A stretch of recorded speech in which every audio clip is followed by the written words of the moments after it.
Hello, trail travelers. It's Carrie, and we are out near Moab, Utah, and we're going to hit the White Rim Trail. So a little bit about that first is once you come into the Canyonlands National Park, you should go to the visitor center and find out the status of White Rim Trail. And there is a spot that has been washed out. They said we can probably make it, but it's highly not recommended for most people. So they say if you have a rental Jeep, don't even try it. Well, we obviously don't have a rental vehicle, so we're going to try it and see how things go. But that's probably tomorrow. This is a 2-day trip for us. So we're going to start off on Shafer Trail, and we are going to camp at the last campsite before the switchbacks, and that's where it's washed out. So we did have to pay a $36 permit fee to camp out there. And you get that at the visitor center here. And then we're taking Shafer Trail to the White Rim Trailhead. So we're airing down right now and can't wait to get started. So stay right there. We'll be right back.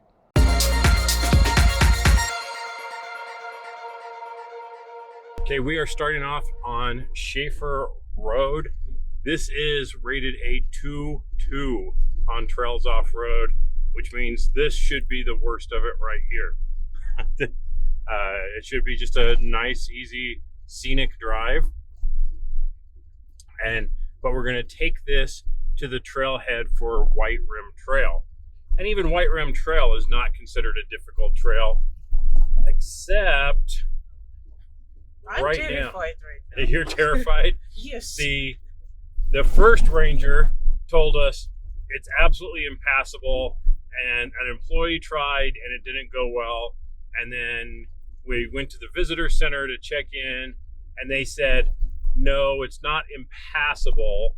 It's just it's washed out and it's really rough. And they absolutely would tell somebody that has just rented a Jeep and it's their first time off-roading to absolutely do not do it. So that's okay. I mean, we obviously are not in a stock Jeep that has been rented and it's our first time off-roading. So she said, yeah, okay, I'm not going to tell you that, it's totally fine to go on, but I'm not going to say that it's 100% impassable. It's just very rough. So we're not even going to see that until tomorrow.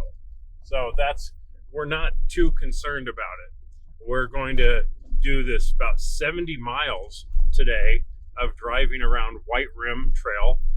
We're going to get to our campsite, and in the morning we may disconnect the trailer and go investigate it, because adding the trailer to the mix is something a little bit different. So we'll go investigate the washout area, and if we feel that we can do it safely with the trailer, then we will, so that we can say we completely did the White Rim Circle, plus then it's only 20 miles back to town. If we decide we can't do it, then it's 170 miles back to town, and we will be using our reserve gas at that point. So we would much rather be able to make it through and not have any problems. So that's our plan, and let's see how it goes when we hit White Rim Trail. I mean, we are just into the trail. I mean, we really haven't even started, and look at this view. This is absolutely incredible. Now, what you will not see on this trip is drone footage. We are in a national park, and national parks do not allow us to take off or land within the park, and there's absolutely no way we could do this from outside of the park. So what does that mean? It means no drone footage on this trip. So, but these views are absolutely amazing.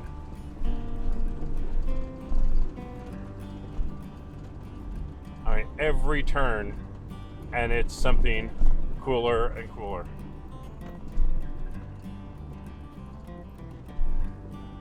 So it looks like we're gonna go all the way around the rim of this.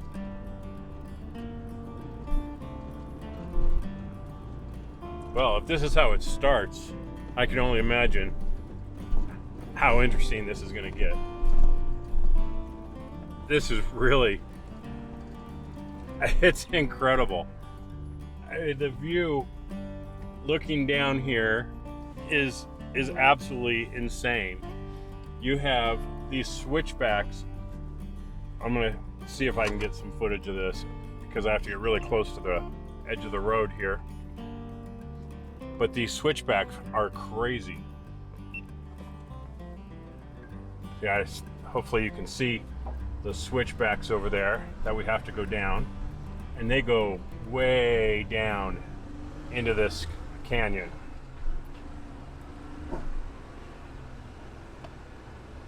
Look at that.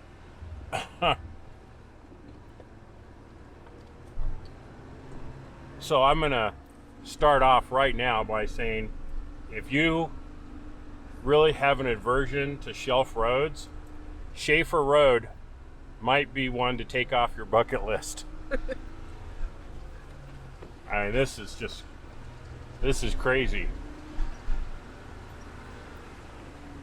Now remember, add to that, we have a trailer, so that is definitely going to play into some things here and some decisions that we make.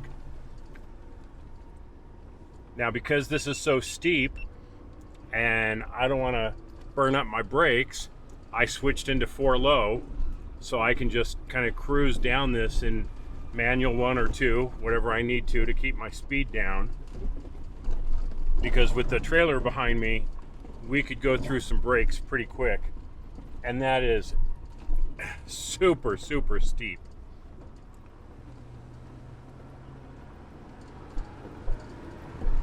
So we're just going to drop into a low gear and cruise down the switchbacks. Well, we're still working our way down the switchbacks here. Now, they're not crazy at all. They're easily over a vehicle and a half wide, and there are plenty of turnouts pretty much on every switchback. The right-left roll on them is insignificant. It's like 3-4 degrees, so that's nothing. But in this case, it's the pitch, and that's the forward and back angle. So we are pointing down at upwards of a 10-degree angle. So that's pretty steep of a climb or a descent. And not crazy, not like scary, but in terms of speed. So on a 10% grade, especially hauling a 16, probably close to a 2,000 pound trailer with all of our gear in it, that's a lot of weight trying to go downhill with the force of gravity. And that's why just trying to slow down using the brakes would be a really bad idea. I might not have any close to halfway down. So that's where this manual, or 4 low, manual, and I'm getting upwards of manual 4, and then 3, 2, I come up on a turn, I may drop it into 1 to take it nice and slow, but we're just using the manual gears to control our speed, and I've hardly hit the gas at all since we started coming down. I'm mostly just coasting in different gears to control the speed and not heat up the brakes. So that's my big tip for Shafer Road switchbacks here. This is absolutely incredible. Katarina's like hanging out the passenger window with the GoPro, just oohing and awing at all the sights, because it's pretty incredible. What do you think, hon? It's amazing. It's such a great experience, and views and everything. You have to come and see it with your eyes. Not expected, was it? No. I mean, No cameras can be good enough to show it how beautiful it is. And the fact that it said that Trails Off Road rates it a 2.2, which it is because it's not difficult. There's no rating for scenic, because on a scale of 1 to 10 on scenic, this ratchets it up to 11. Easy, right? 12, 15. 12 or 15. the views here, amazing, absolutely amazing. Right. So what is ahead, all those rocks formation, it will be even more incredible. So now this should be the end of the switchbacks, but we have a pretty steep descent straight down, and then we're going to be on the edge of the canyon. So as cool as this is, I think we're in for quite a bit more of a scenic treat. Okay, we have reached the bottom of all the switchbacks, and now we're on this straight road heading out. This is some pretty amazing views. I mean, I think some of the prettiest sections we've been in Utah were like Elephant Hill. Elephant Hill had some stunning views, and we've certainly been in other trails that have been pretty freaking amazing, but I mean, what we have here is just almost mind-boggling, and it's hard to believe we're like kind of just outside of town with this stuff and not having to drive for hours to get somewhere. Okay, we are coming up on the intersection here to make we're gonna kind of, I guess, go straight to stay on White Rim, or you could go left to take Potash and head back to Moab. So we're on the White Rim Trail, so we are going to stay right here. So White Rim Road, permit required. So that is the permit that we had to purchase back at the visitor center. They only allow 50 vehicles a day on White Rim. Now, normally you can reserve that online at recreation.gov, and you can book them, as I think they said, several months in advance.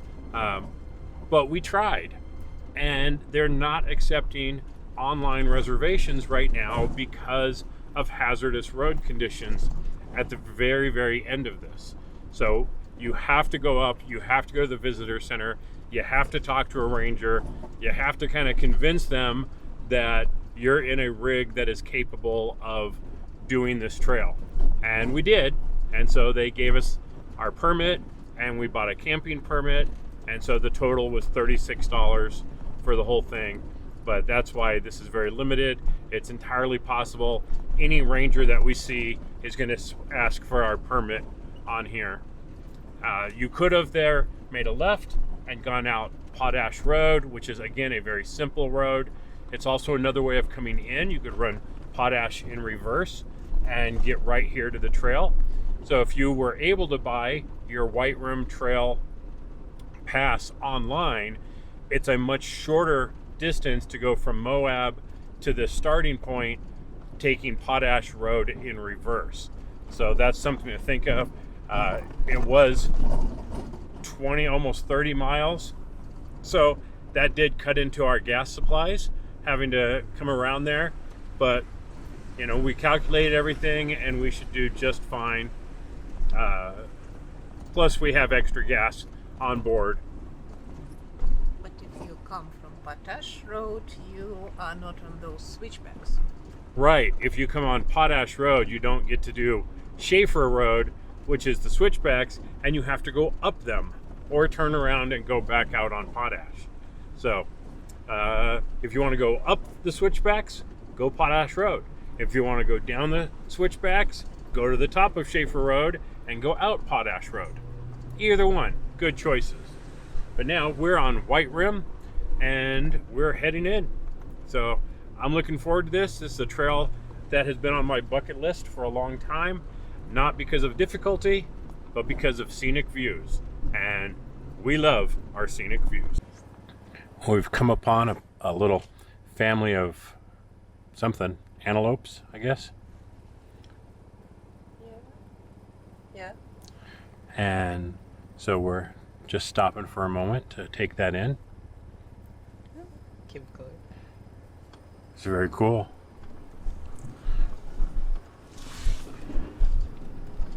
I was getting a little engrossed in what is off to the driver's side. I'll have Katerina hand me the camera and I'll get a shot out here on the driver's side, and you can see the road going all the way around this cliff and what has got to be one of the sketchiest looking shelf roads I've ever been on. Not the sketchiest shelf road, because it's still narrow and it's smooth and, you know, it has a lot of good qualities about it. It's just the sheer drop off on the edge and how high we are is just totally bizarre. And as we come up, see, now we can kind of see, you can see up ahead where we're going here. So we are following this cliff edge. And I'll see if I can get a good shot looking down over the edge here.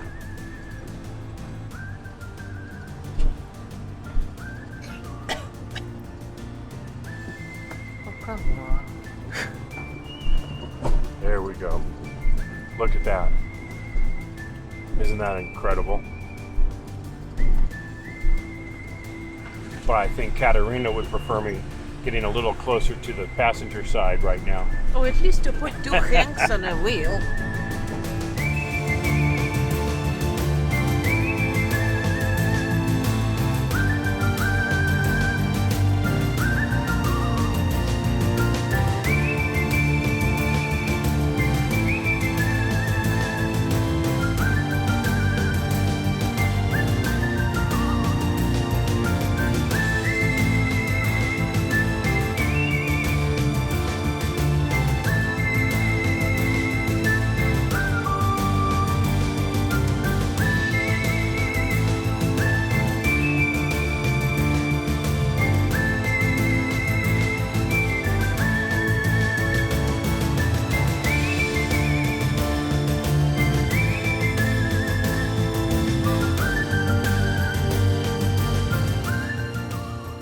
Now, one thing about this trail is, even though it can have a very low rating, I believe it's supposed to be a 3.3, the fact is that things can happen. Weather, erosion, flash floods, all kinds of things can happen that can change this trail dramatically and make it actually fairly difficult. I would say this has probably been a 3-4 right now, and I think some of the things we're going to see are going to bump that up even higher. Such interesting rock formations here. I mean, right there in front of us, but not quite in front, a little to the side there, there's a hole going through the rock there, and to the right side of that a little bit, there's a rock formation, kind of looks like a praying nun with a white hat on. We both said the same thing. Just interesting how the human mind will take something and make patterns out of it. Yesterday we both saw a rock that we thought looked like a snake's head. So there's definitely some interesting things along this route. I think I'm gonna head close to the edge here. Look at that stuff. We'll walk over there and get a quick shot from here.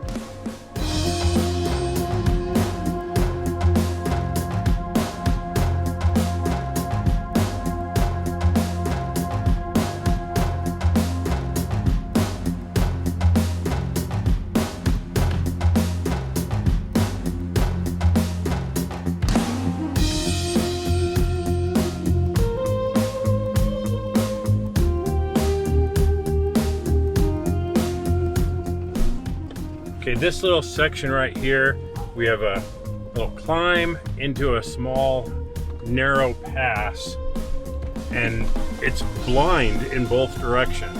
So you just want to take it nice and slow in case somebody's coming up the other side.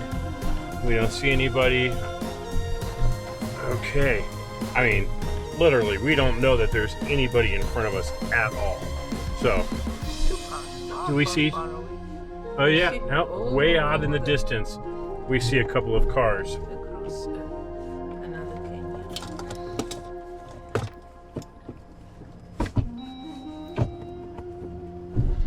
And I'm going to drop into 4 low so I can use manual speeds to just crawl down this hill, so I'm not using the brakes. And we'll just keep working our way down. But Katarina decided she was going to go and do a little daredevil action on some rocks, so I'll show you some pictures of that. That was just before the pass here. Pretty cool shots out there of those towers. But it's a nice day today. It's 75 degrees. There's like no wind. It couldn't be better conditions to be doing white rim. This is quite gorgeous today. This is a very rough section of road here, and we are just literally driving on rock. And over many years, it has been eroded in different ways, and it is extremely rough. There's just no going through here with any speed at all. It's just, yeah, it's quite rough to go through. And then we have a little drop off here at the end.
Well, this is the most interesting part of the road so far.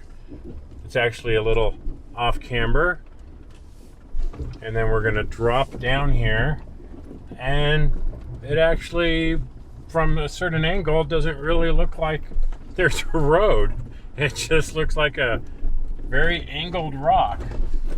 I mean, as we come around onto it, we'll see that the angle's not that bad. See, I mean, once we're lined up on it, it's nothing.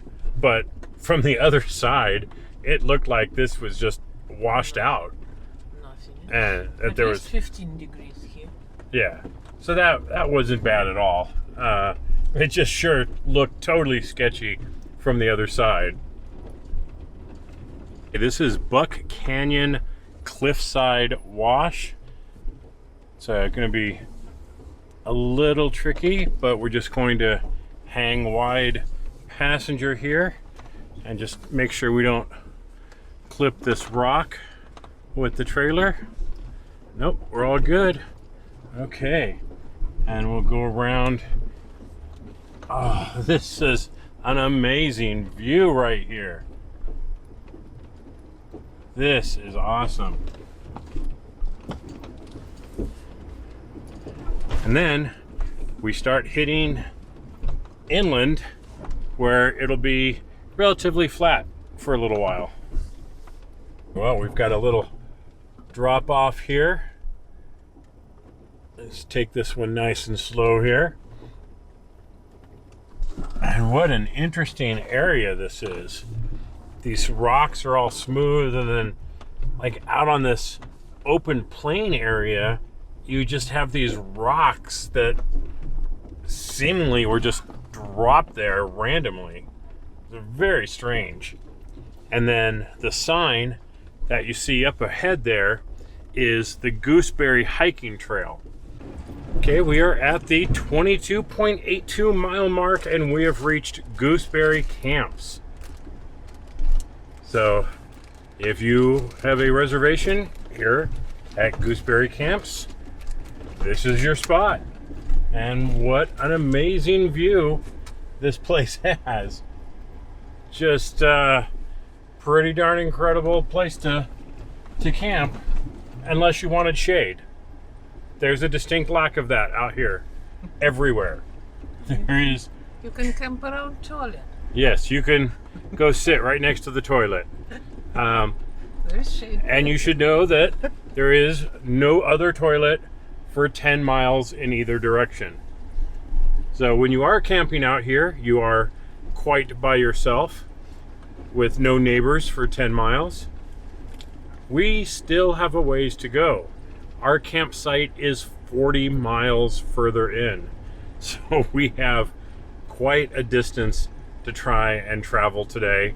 It's 1:30. It is going to be late afternoon by the time we get there. So, yeah, it's going to be a long day on the trail. All right.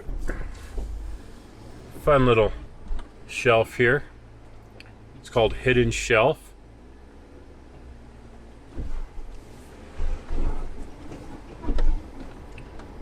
Not bad. You just have to kind of come up onto it to be able to see what's below it. And now this takes us into a big sandy area that should be a lot smoother for a little while.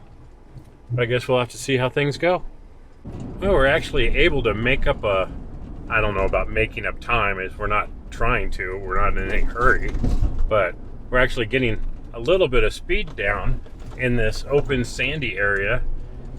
You got to slow down every once in a while for some bigger dips and ruts and things. But we're able to get some, 20 mile an hour speeds going and lay down a little extra mileage versus the, only single digit mile an hour that we've done most of the day so far.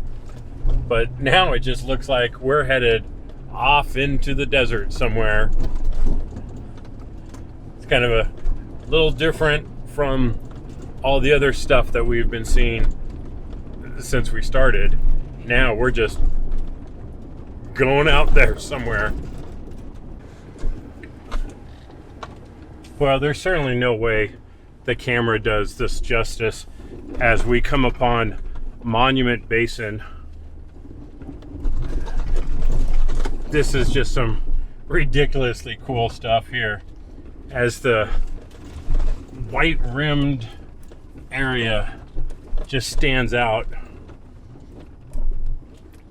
But as we go all the way around this, we'll be able to see some pretty remarkable sights,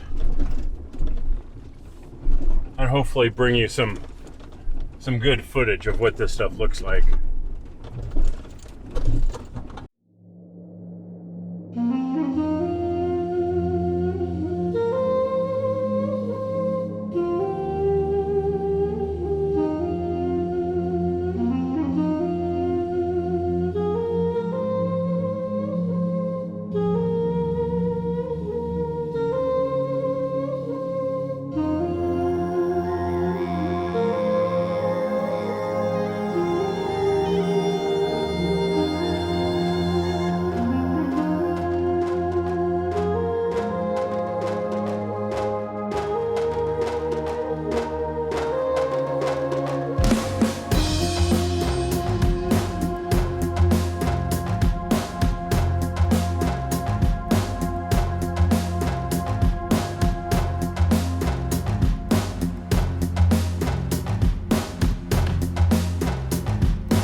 Why did you turn off the camera? So we are at the intersection for White Crack. To the left is somewhere down there is the White Crack campground. It's 1.4 miles to the White Crack campsite. They say it's arguably the best campsite on all of White Rim. Interesting. There's also a short hike at the location, as well as a vaulted toilet. Again, the next toilet is about 8 miles away, and we are continuing to head down White Rim. I'd like to check these out sometime, but maybe not with the trailer, because it's just sucking up so much gas that we just want to stick to the trail and show you what the trail is all about, and we'll get through it without any real problem. Now, this is one amazing view here. This vista just goes on and on. I mean, the colors are amazing. This is just incredible. These towers and monuments that are here. And I can imagine if that campsite is out there in the distance right there, that very well could be the best campsite in the area if it has this incredible view. Now, unfortunately, it is still a little smoky from some of the California fires, and man, if this was a super clear day, I mean, it would be, I can't even imagine this being more jaw-dropping than it already is. We mentioned earlier that the campsite that we're going to is 60 miles 60 miles into White Rim Trail. We have just passed the 30-mile mark. So in terms of distance, we are halfway to our campsite. Now, why is that relevant? Because we have been driving for 4 hours. So, and it is 2:50 right now. So if this takes us another 4 hours, it'll be close to 7 o'clock. And sunset is at 7:30. So, well, the beauty of that is that temperature should go down by the time we get there. But if we get delayed and, or we just don't keep up the minimum speed, it very well could be dark by the time we get to our campsite. You have lights, right? Yes, we have the new Baja, well, new to us anyway, some Baja Designs LP4s. So we can definitely see in the dark. That's not a problem. But I don't want to be driving in the dark because I want to see all this. Right? Would you want to be on this trail in the dark and miss all of this? Look at that rock. How I mean, this is cut like 90 degrees. It's cut. just, these views are crazy. So I don't want to miss any of this by having to drive in the dark. Yeah, you have a good point. Well, coming up here is a really steep, actually it's undercut, it's beyond steep section, little rock called Vertigo Void, and some people will actually crawl out there on their stomachs to peek over the side, which I think we're gonna have to get a view of that because this is friggin' amazing.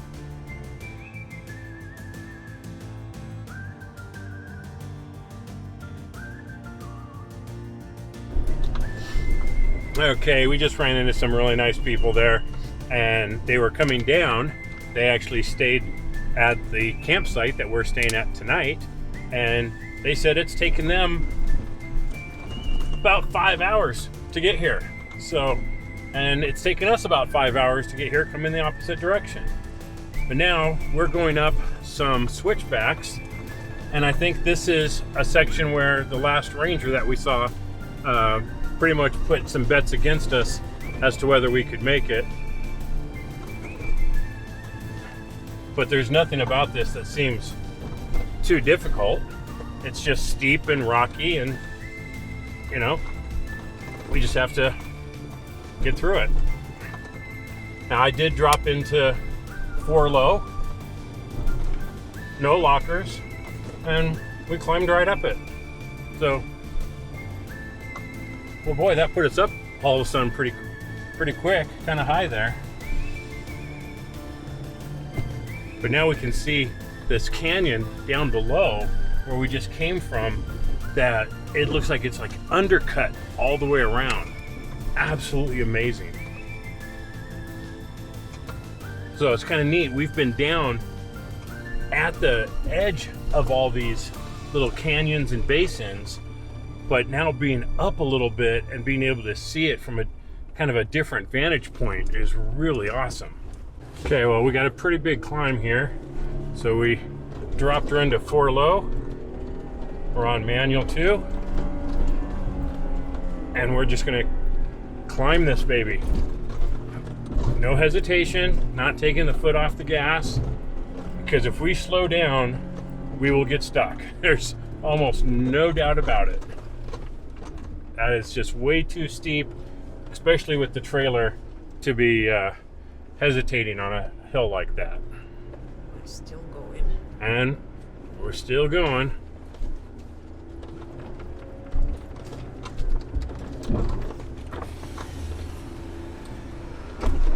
Hi, how you doing?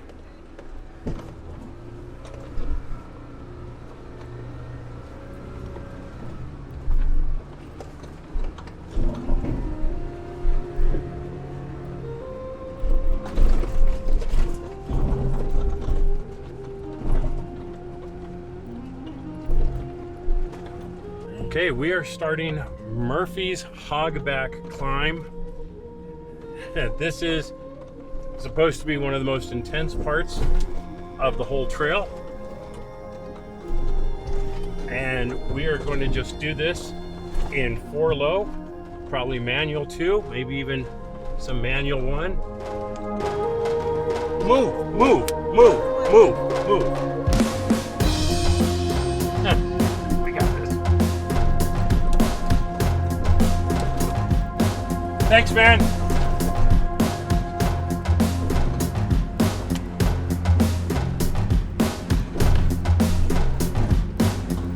Just get out of my way. I'm coming through.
Josh, I got this trail you gotta see.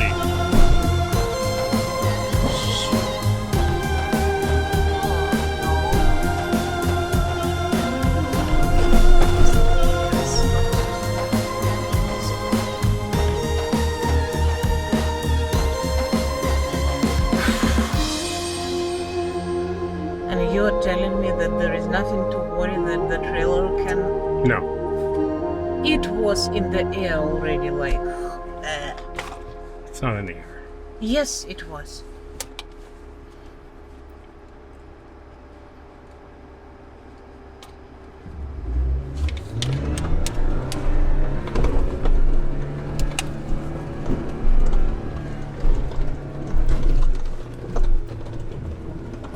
Alright, here's one more boat. So.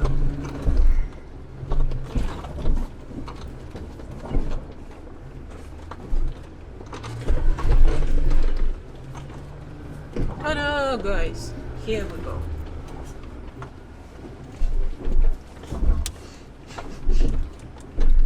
When an audience gathers to see if you can make it,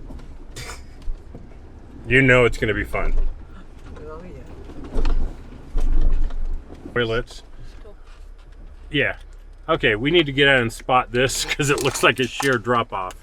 Okay, this is a pretty gnarly drop here. So Katerina went down to spot and film.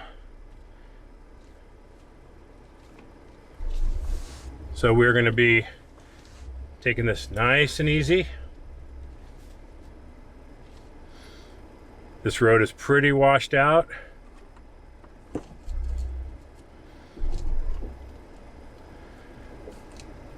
The people with the GX, this was their camping spot right behind us, so they're done.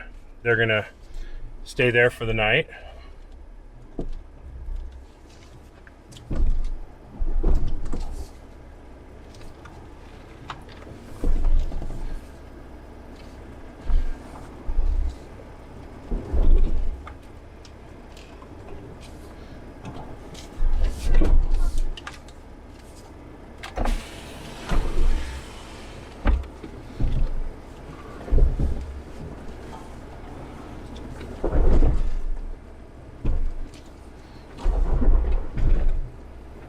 Trailer is dropping.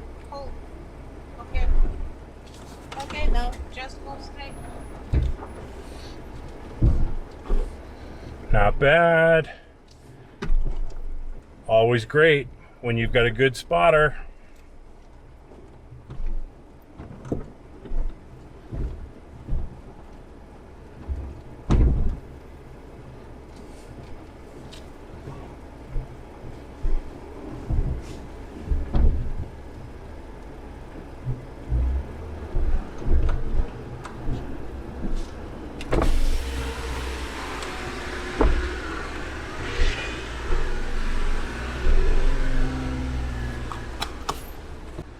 All right, we're continuing down this steep descent here. Katerina did an amazing spotting job getting us over that rocky section. Don't know that anybody else was trying to do that. The people in the GX, they're stopped for the night there at that campsite, and they're going to turn around. They're not going to try it. They would absolutely scrape on things coming down that hill, but no biggie. We are heading down, but I am definitely going to say that the current conditions here are not in sync with the current trails off-road rating. That was definitely sketch for sure, and required a high level of spotting skill and driving skill. Otherwise that could have been really, really bad. And remember, we're towing a trailer, so it adds to the complexity because of the length of our rig. I mean, this is not just a Gladiator, you know, we have a Wrangler and a trailer, so it's a lot of things to be thinking about in terms of planning those turns so that you have enough room to move. And yeah, it takes some practice to understand that. So we've kind of got it down now. And okay, this one isn't too bad. We just gotta, we just gotta step on the driver's side. I think I can avoid most of it, but I'll just slow down and try and ease down just in case. Yep, okay, barely touched it.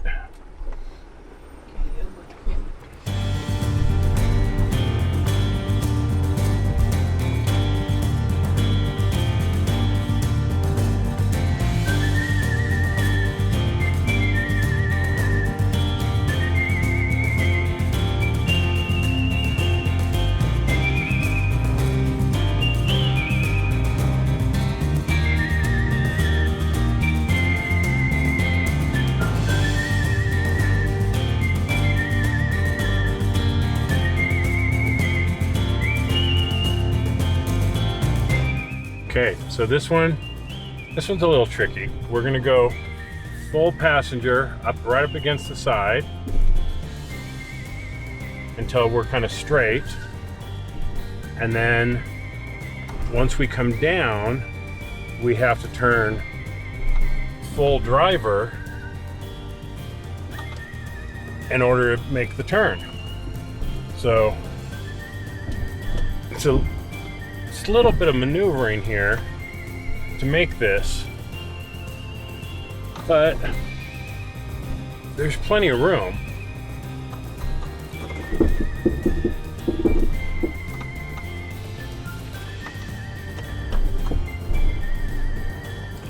And there we go.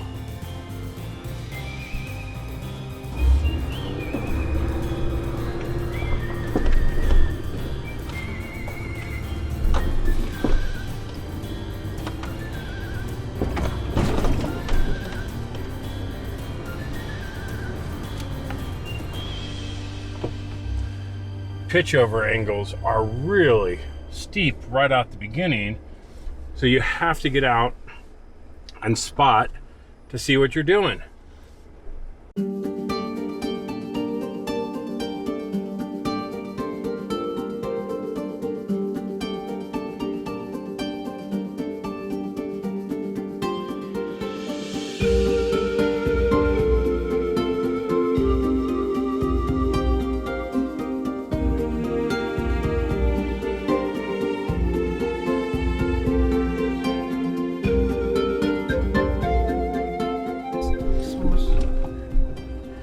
This back section here, well, we've hit 40 miles from the start, which is only 20 miles to our campsite. But this backside has certainly been a lot more of a challenge than the first section. We've had some really steep obstacles to climb. We've had steep cliffs to go down. We've had some off-camber sections. We've really kind of had it all in terms of, some challenging terrain. And while in good conditions, this trail might be rated a 3-3. Right now, it's not. There's absolutely not. If you try and do this all the way through, at this point, this is at least a 5. You really need to know what you're doing, and you really need to have a good spotter. The storms have done a tremendous amount of damage to the trails, causing them to be way more difficult than they typically are. We've got another kind of a big drop off here that's been undercut by the weather.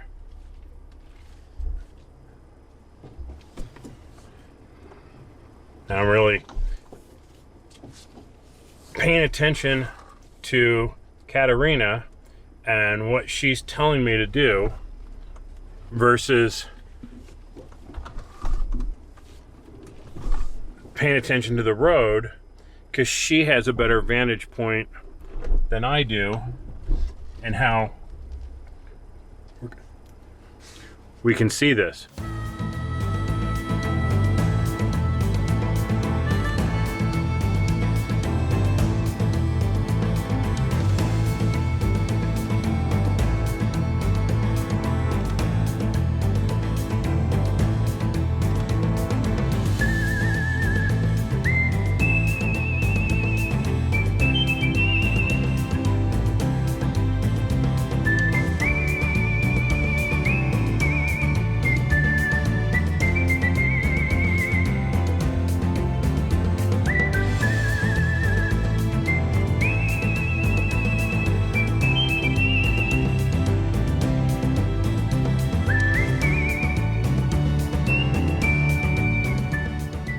Trails Off-Road describes this as a bumpy canyon drive, and it most certainly is.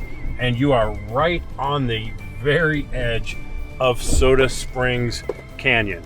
That is pretty wild to be looking down on that while you're hitting some serious bumps in the road here. But we're gonna come around, and I think we get a pretty good view. I'm not really sure if we're supposed to go left or right here. We stay to the left here? Yeah, but not closer to the cliff. Well, that is a serious stretch of bumpy road right there.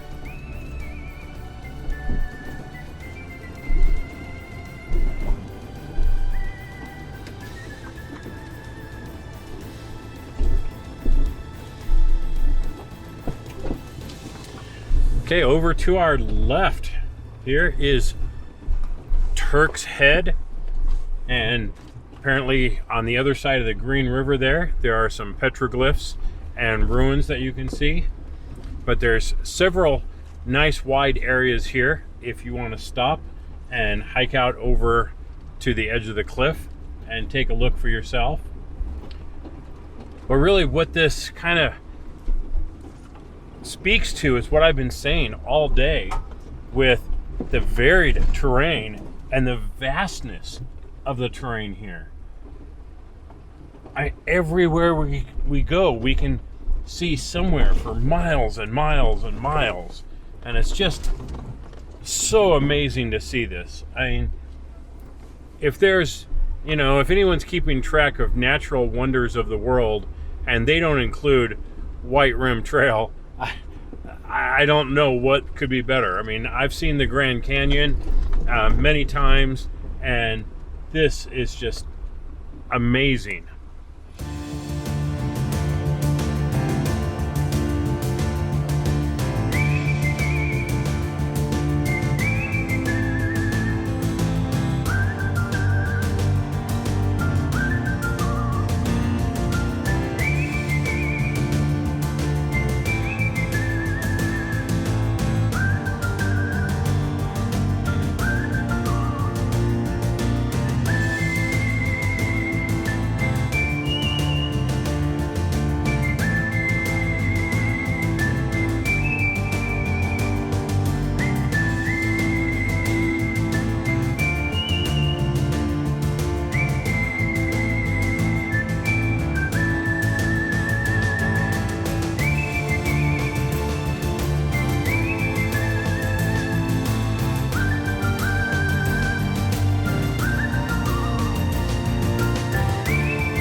All right, another vault toilet must mean another campsite. And this is Candlestick Camp. So we are at about the 48-mile mark here. So we are booking right along. Still have about 12 miles to go to get to our campsite. We made some pretty good time on this back section because where there was nice, smooth, sandy surfaces, we were able to get up to 20-25 miles an hour for, a handful of times. Kind of like this section right here. Look at this. We come over this ridge, and have this beautiful view of the Green River. Kind of a little reward for a job well done today on the trail. Now, Trails Off-Road says this is a rocky section, which, what a surprise, here on White Rim to have a rocky section. This whole trail has been a rocky section. Now, the last 10 miles have not been as bad as some sections because of the amount of sand, but this section right here is a kidney beater. And it doesn't look bad, you know, from up here, but man, it is rough. So we are just crawling over some of this stuff. One thing you can see on the camera, though, is a shadow. Because yes, we spent a lot of today seemingly not having any shadow, any shade anywhere, and it's starting to get late. It's 6:22. Sunset is in an hour, and we have about 5 miles to go to get to our campsite. So we're doing pretty good. We're right on time. And as we've seen before, 5 miles can take a lot longer than you expect, and it certainly did here on White Rim Trail. This is going to be the end of our part 1, and stay tuned and check out the link above for part 2. It gets even crazier. This is a trail we will not forget, but we certainly are going to come back again.